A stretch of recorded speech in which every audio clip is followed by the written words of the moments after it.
సరే, ఇక్కడ కాయితే సూయితే, తింటూ నిద్రిస్తూ కూడా హరినామం చెప్పచ్చు, నడుస్తూ హరినామం చెప్పచ్చు. కానీ కీర్తనీయ సదా హరి 24 గంటలు చెప్పాలి ఈ నామం. మన జీవితాన్ని అలా మలుచుకోవాలంట. 24 గంటల నామం చెప్పే విధంగా మలుచుకోవాలి జీవితాన్ని. కాబట్టి సతాం ప్రసంగాత్ మమ వీర్య సంయుదో భవంతి హృత్కర్ణ రసాయన కథ. కృష్ణ రసాయనం హృదయంలోకి వెళ్ళి హృదయ పరివర్తన చేస్తుంది. హృదయాన్ని శుభ్రం చేస్తుంది. శుభ్రం చేస్తే లోపల ఉన్న జీవాత్మ జాగృతం అవుతుంది. జాగృతం అంటే మేల్కొంటుంది. మేల్కొన్నప్పుడు ఏంటంటే ఆనందమే ఆనందం.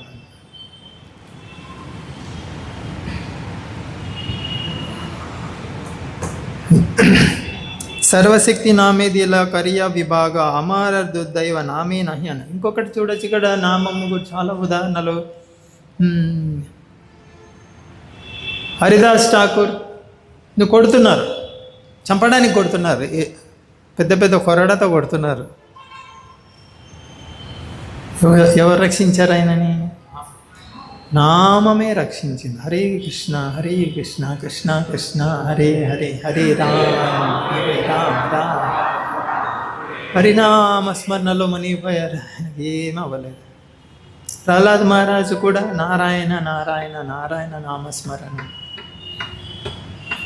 నియమిత స్మరణేన కాల స్మరణ, నామస్మరణ, లీలా స్మరణ, సేవా స్మరణ, ఇవన్నీ భగవత్ సంబంధమే.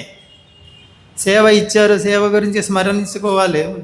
ఇచ్చారు, నేను మర్చిపోయాను, అయిపోయింది. నువ్వు ఎప్పుడైతే సేవ మర్చిపోయావో నామం కూడా మర్చిపోతావు. మర్చిపోయాను అనే పదం రాకూడదు భక్తులకి. మర్చిపోయాను అంటే అర్థం ఏంటంటే కృష్ణుని మర్చిపోయాను అని అర్థం. సేవ మర్చిపోయాను అంటే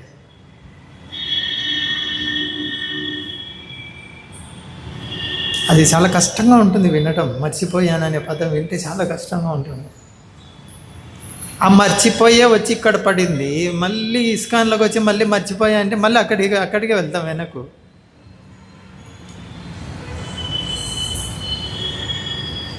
ఓకే, కొత్త వాళ్ళు అంటే పర్వాలేదు, ఎంతో అవగాహన ఉన్న వాళ్ళు కూడా మర్చిపోయాను నేనంటే ఏంది మర్చిపోవడం అండి.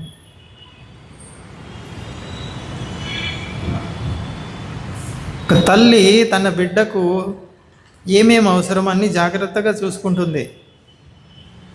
చిన్న ఖర్చు నుంచి ఆ అబ్బాయికి ఏమేమి కావాలి, తినేటివి కానీ శుభ్రం చేసేటివి, పాలు దాపడానికి చిన్న చిన్న గ్లాసులు అన్నీ జాగ్రత్తగా పెట్టుకుంటుంది తల్లి. ఎక్కడికైనా ప్రయాణం వెళ్ళాలి పెట్టుకోదా? ఎప్పుడు అన్నది ఆమె నేను మర్చిపోయానే అని. గమనించారా మీ ఇళ్ళలో ఎప్పుడైనా నేను ఇది మర్చిపోయాను అది మర్చిపోయాను? కావాలంటే నేను 1 గంట సేపు వెయిట్ చేపిస్తారు, కూర్చో నువ్వు. ట్రైన్ 10కి ఉందంటే ఉండిందిలే, అబ్బాయికి ఇది పెట్టుకోవాలి అది పెట్టుకోవాలి, కూర్చో నువ్వు అంటారు అంతే. మర్చిపోయాను అని ఎప్పుడు అన్నారు వాళ్ళు? కారణం ఏంటి? వాళ్ళు అబ్బాయిని మర్చిపోరు కాబట్టి అబ్బాయికి అవసరం అనేది మర్చిపోరు. అవునా? తల్లులు నీకు అనుభవం ఉంటుంది. అబ్బాయిని మర్చిపోరు మీరు 24 గంటలు, కనుక ఆ అబ్బాయికి అవసరమైనవన్నీ కూడా మర్చిపోరు, గుర్తుపెట్టుకుంటారు. అలాగే కృష్ణసేవ నేను మర్చిపోయాను అంటే అర్థం ఏంటి? కృష్ణుడు గుర్తులేడు అని అర్థం.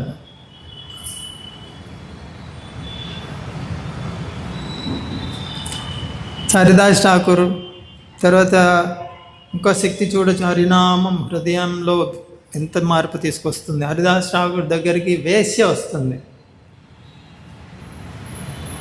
అంటే హృదయం చాలా కల్మషమైన స్థితిలో వచ్చింది ఆమె. కానీ హరినామం ఏం చేసింది? ఆమె 192 మాలలు చేసే స్థితికి ఎదిగింది 3 రోజుల్లోనే. 3 రోజుల్లో రోజుకు 192 మాలలు చేసి హరిదాస్ ఠాకూర్ నుంచి నామం విని.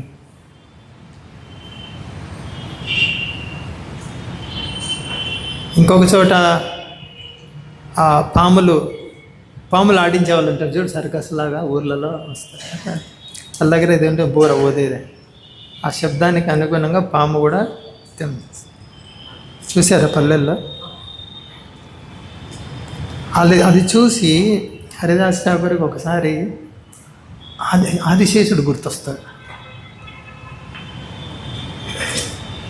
ఉన్నత చైతన్యం ఉన్న వాళ్ళకి స్థావర జంగమన దేకే తారమూర్తి, వాళ్ళు ఏం చూసినా వాళ్ళకి భగవంతుడి సంబంధమే గుర్తొస్తుంది, వేరేది గుర్తురాదు వాళ్ళకి.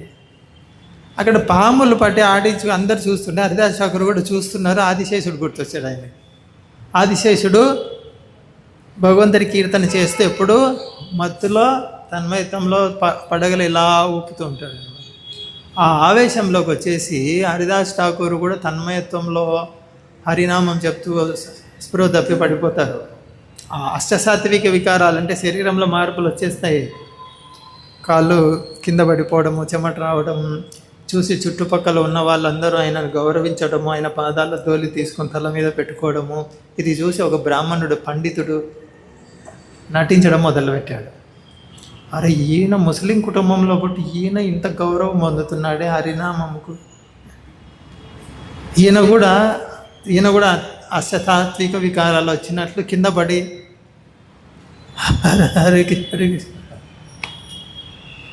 ఆ సర్కస్ అతను ఉన్నాడు కదా, పాములు ఆడించే అతనికి అర్థమైపోయింది నటన చేస్తున్నాడని. కర్ర తీసుకొని 4 వాంచాడు అతన్ని.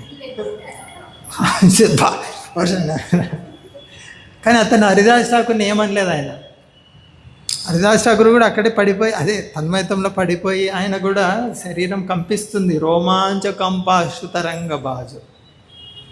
ఆయనను అందరూ గౌరవిస్తున్నారని చెప్పి ఈయన ఇంటెన్షన్ చూడు ఎంత బ్యాడ్ ఇంటెన్షనో. నామమే ఈయన నామాన్ని తీసుకున్నాడు, కానీ మనసులో ఏముంది, నాకు పేరు రావాలి, అలా తీసుకోకూడదు నామం. పేరు రాకపోగా ఏమొచ్చింది ఆయనకు, కర్రతో దెబ్బలు పడినాయి.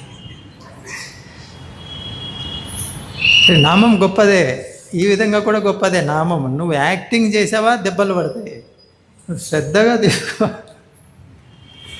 దాని నుంచి అర్థం చేసుకోవచ్చు భగవంతుడు నామం ఒక వ్యక్తి. నువ్వు ఎలా ఆశ్రయిస్తున్నావో గుర్తుపడతాడు, వెంటనే గుర్తుపట్టేసి నీకు సత్కారం ఏ రూపంలో సత్కారం అలా చేపిస్తాడు. అయ్యో మనము భక్తి చేస్తున్నాం, జపం చేస్తున్నాము, ఏదో అయ్యింది అదయింది ఇదైంది అంటే ఎక్కడో నటించామని అర్థం చేసుకోవాలి. వాస్తవం జపం చేశాను నేను, అయ్యో ప్రభు నాకు అదేంది ఇదైంది, వాళ్ళు ఇట్లా అన్నారు అదేంది, నా మనసు మీద ప్రభావం పడుతుందంటే ఈరోజు జపం చేయలేదు, నటించాను. నేను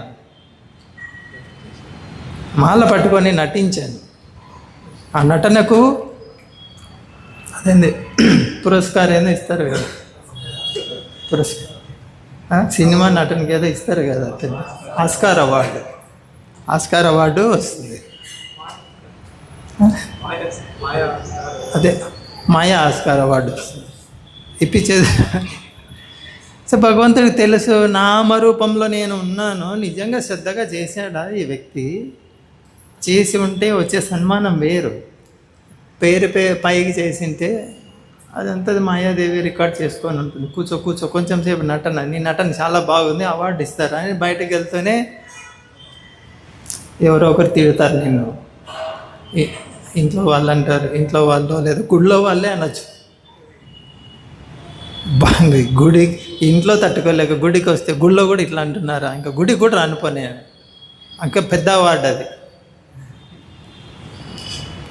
సాటి లేని అవార్డు అది, దాన్ని మించిన అవార్డు ఉండదు. అంతే, ఇంకా భక్తుల నుంచి దూరం అయిపోతాం, అంత పెద్ద అవార్డు వస్తుంది. ఇవన్నీ అపరాధాలు చేసి తెచ్చుకునేది మనము, నామం పట్ల చేసే అపరాధాలే. ఇది ఇక్కడ